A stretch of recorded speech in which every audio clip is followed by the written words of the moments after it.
This story starts off with our boy Lami. After his father gets grievously ill, Lami must venture to Massachusetts to start a new life. Full of fear and doubt, he sets off on his adventure.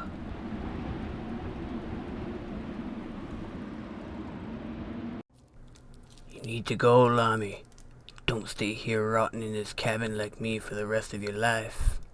You're still young. The whole world out there. There's a bus up on the ridge.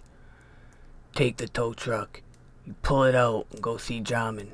He'll get you somewhere you can start a new life. I can't take care of you anymore. I'm too old, Lami.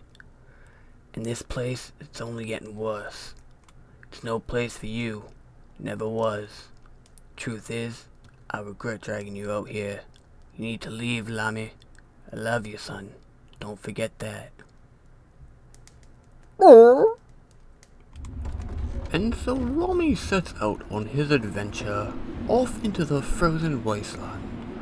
Lami took his father's tow truck and drove right up to Black Cat Ridge. He pulled that bus out like it was a stick of butter. After the bus was out of the snow, he went and got Jarman back from Black Cat Camp to give him a ride.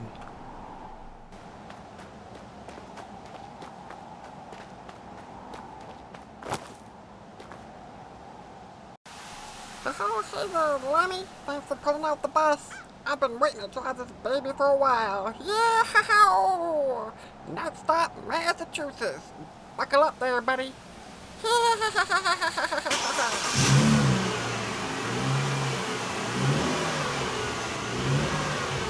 Now, after a few days on the road, Lami finally made it to Massachusetts. However, when he awoke, he found himself alone on the bus. Jarman was nowhere to be found. So our boy Lami, he just walked. He walked, and he was amazed by everything he saw. It was all so different and more colorful than where he was from. For a while, that's all he did. Just walked around Massachusetts, being more amazed by everything he saw than the last. But Lami had his troubles. You see, he was never a people person. And the people here, they were very hostile sort.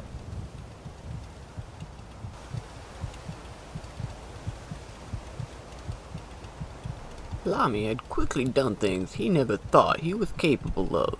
Now he knew he could take care of himself.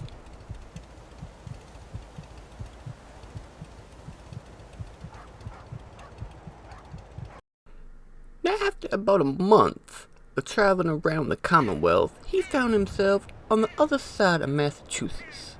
And it was this night that he started thinking to himself, would he be alone forever in this wasteland? Would he ever find someone to share his life with, like his pa? Well, let me tell you, our boy Lami was in for quite a surprise when he woke up and made it to the farm over the hill.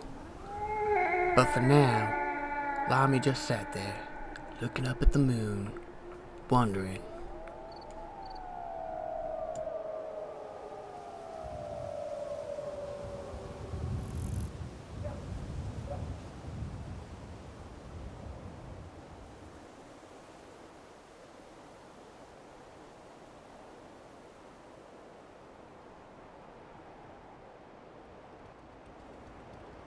Oh, hey there.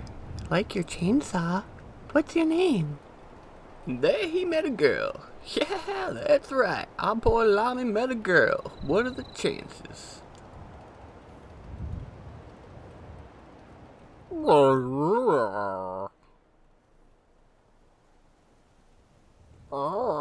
This girl's name was Molly. Molly was a beautiful young girl, but people say she ain't right in the head. It was love at first sight for Lami, though, and they talked for hours. Molly, she wanted to go with Lami, and the two of them, after talking for hours, they decided to travel the wasteland together. And so they left, and they traveled, the two of them venturing out into the wastes.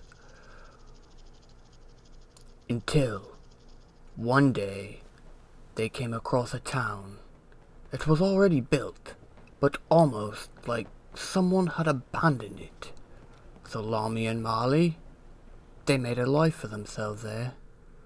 It was a rather cozy life by any means, but we all know good things never last. One day, Marley had an idea to start one of the most brutal entertainment services in the wasteland. And our boy Lami, well, he was a simple man, remember? And he loved Marley. Lami did whatever Marley asked him to. He even built Marley her own church. But this wasn't just any church.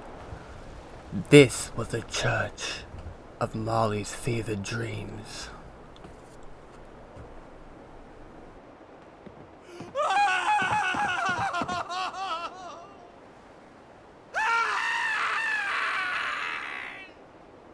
The events that followed will forever be known as the Massachusetts Chainsaw Massacre.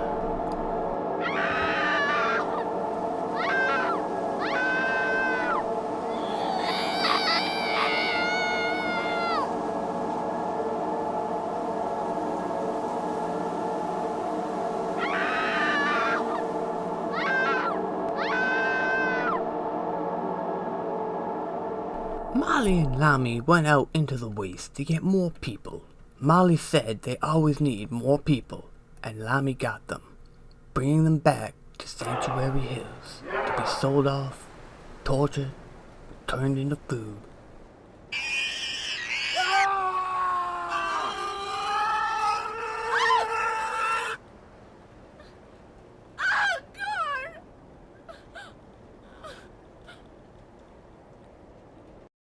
Lami and Marley got to the next town over. It didn't take them long to find other people. However, these people weren't as friendly as the other folk they had come across earlier. A huge fight ensued, but our boy Lami has almost ungodly powers. He survived the fight while butchering 5 others with his chainsaw. Others ran and spread the story of the chainsaw-wielding maniacs.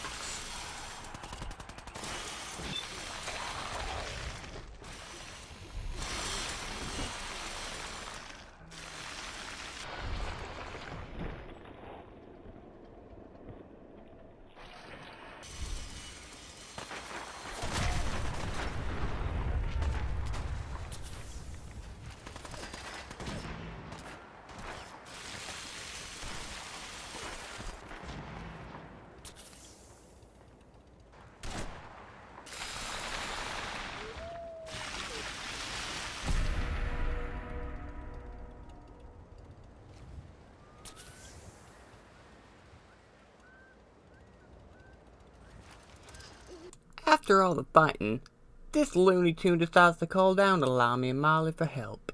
I mean, I'm just telling the story here, but if you see someone slaughter 5 people with a chainsaw, you probably shouldn't ask them for help.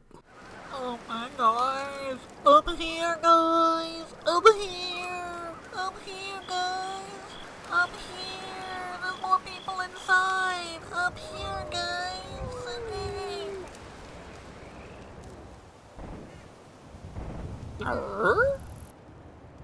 I think he wants us to kill the people inside, too. Yep, let's go.